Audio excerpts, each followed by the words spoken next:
students, how are you? Hope you all are good. Today we are going to take menstrual cycle part 2. In our first part, we have discussed what is menstrual cycle and what are the phases of menstrual cycle. In our second part, that is today's part, we are going to take the complete process of menstrual cycle as well as the hormonal control of menstrual cycle and menopause. So let's begin. Menstrual cycle part 2.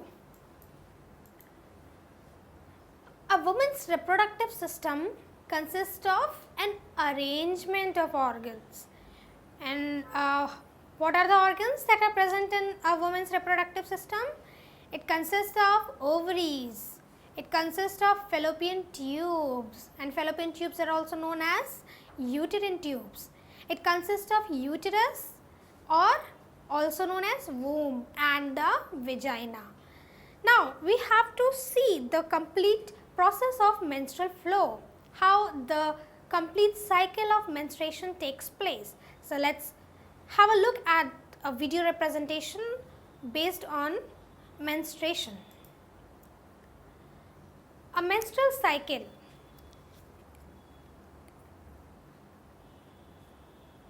You can see various arrangement of organs is present in a woman's reproductive system. It consists of what? Ovaries, fallopian tubes, uterus and the vagina. So, these all are going to play part in the menstrual cycle, which is centered around what? Around the release of an egg from ovaries, known as the process of ovulation. Let's have a look inside the reproductive organs to see what happens. The ovaries are a pair of glands which are situated at the either sides of the uterus. Now, they are enclosed by finger-like ends of the fallopian tubes or oviducts. Uterus is a hollow, muscular and inverted pear-shaped structure. Now, what happens if the fertilization has taken place? The embryo gets attached to the uterine wall where it is nourished and protected. This process is basically taking place by the control of hormonal secretions of the pituitary gland into the bloodstream. The ovary releases the matured egg. You can see a matured egg is being released here. This is known as ovulation. It usually occurs between day 13th and 14th or 15th of each cycle. The lining of the endometrium will start thickening. Why? Because of the release of the hormone estrogen. And why is it going to happen? In order to make a preparation to release a fertilized egg. Now, once egg is released from the ovaries, it makes its way along the fallopian tube where it might meet a sperm when sexual intercourse occurs. Now, the fertilized egg moves through the fallopian tube to the uterus and it embeds itself in the thickened lining of the uterus and it starts to grow. If the egg is not fertilized, it will break down. The level of hormone produced by ovary will begin to fall and it will cause lining of the uterus to again break down. The unfertilized egg and the cells of endometrium are shed from the body wall. This is known as menses or menstrual flow. So, we have seen how menses occur, how periods occur. Now, we are going to study what is the hormonal control of menstrual cycle. Follicle stimulating hormone stimulates the ovarian follicles to produce estrogens. Under this, we are going to study the roles of each and every hormone. So, FSH is doing what? It is stimulating the ovarian follicle to produce estrogens. Luteinizing hormone stimulates corpus luteum to secrete progesterone.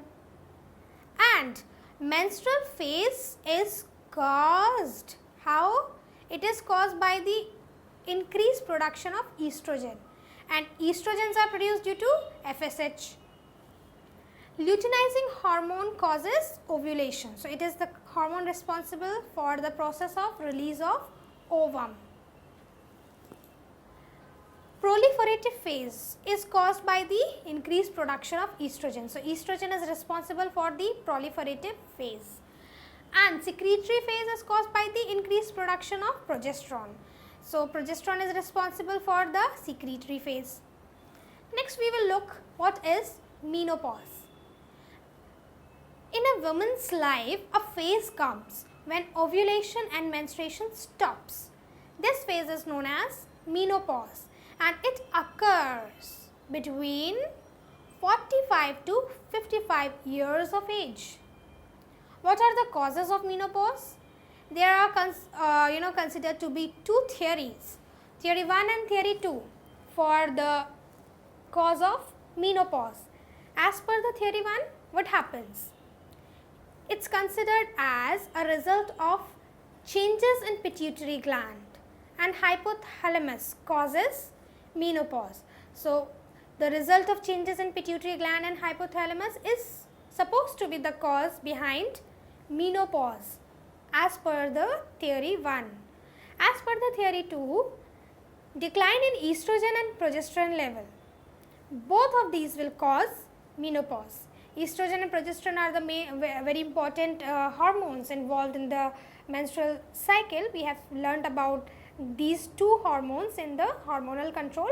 So, as per the theory 2, what is considered? Decline in estrogen and progesterone level is causing menopause.